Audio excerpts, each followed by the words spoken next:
देखिए अब जो है दो अंकों वाली संख्या से संबंधित प्रॉब्लम देखते हैं हम लोग। क्या है? दो चर वाले रैखिक समीकरण के रूप में पहला सवाल है, दो अंकों वाली एक संख्या है, दो अंकों वाली एक संख्या है। दो अंकों वाली संख्या कहां से शुरू होता है? तो 10 से शुरू होगा और 99 तक रहेगा। कहां तक? 10 से शुरू होगा और 99 तक रहेगा, नहीं जी। एवं उनके अंकों को पलटने पर बनी संख्या का योग 66 है। अंकों को पलटने पर माने इकाई को दहाई के साथ और दहाई को इकाई के साथ पलटेंगे तो उसका योग जो आएगा वो 66 आएगा। और कह रहा है यदि उनके अंकों का अंतर 2 है तो संख्या ज्ञात कीजिए। ठीक ना, यानी हमको निकाला दो अंकों वाली संख्या। सबसे पहले देखते हैं दो अंकों वाली संख्या। दो अंकों वाली जो संख्या होती है वो होता क्या है? दो अंकों वाली संख्या का जो फॉर्मूला होता है वह क्या होता है? 10 गुना दहाई का अंक। ठीक है जी, 10 गुना दहाई स्थान का अंक अब प्लस में होता है इकाई स्थान का इकाई अंक। समझ में आया? स्थान का 10 गुना दहाई स्थान का अंक और प्लस में इकाई स्थान का, यही फॉर्मूला होता है। ठीक है, यानी हमको यहाँ पे दहाई स्थान का अंक और इकाई स्थान का अंक मालूम करना पड़ेगा। ठीक ना, अगर हम मान लेते हैं माना कि दहाई स्थान का अंक कितना है? दहाई स्थान का जो अंक है वह कितना है?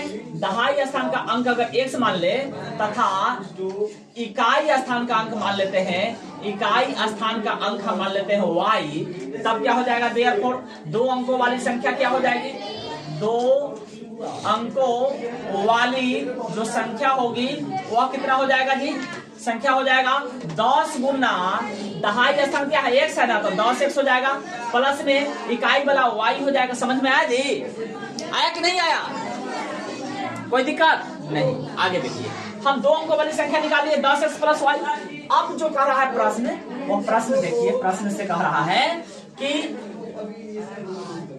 उसके अंकों को पलटने पर बनी संख्या। ठीक ना, तो दो अंकों वाली संख्या क्या है? 10x प्लस y है और उसके अंक को पलट दीजिए। 10 y के x के जगह पे y कर दीजिए और प्लस y के जगह पे x कर दीजिए। इस दोनों को अगर जोड़ते हैं तो बराबर 66 आता है। समझ में आया?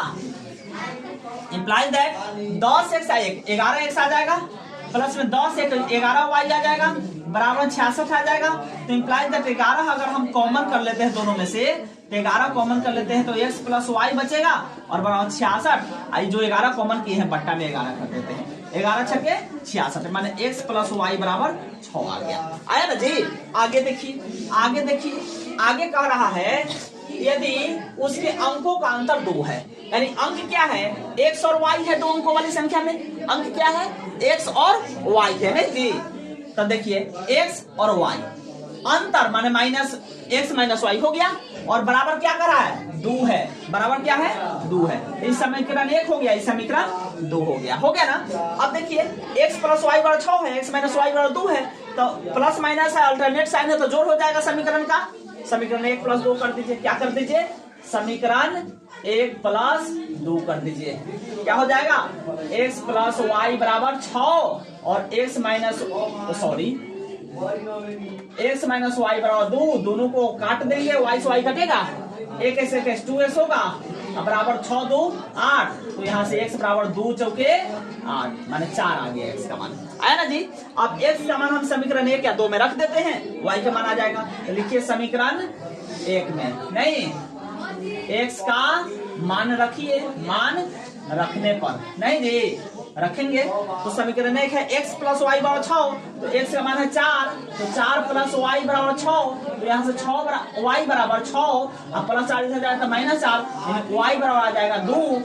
आ गया ना? x और y आ गया। तब हम निकालेंगे क्या? x आया है 4, y आया है 2। तब हमको निकाला क्या? दो अंकों वाली संख्या। तो दो अंकों वाली संख्या यहाँ पे देखिए, दो अंकों वाली संख्या 10 गुना x का मान 4 है और प्लस y का मान 2 है, तो 10 चौके 40 और प्लस 2 42 आंसर हो गया। आया समझ में?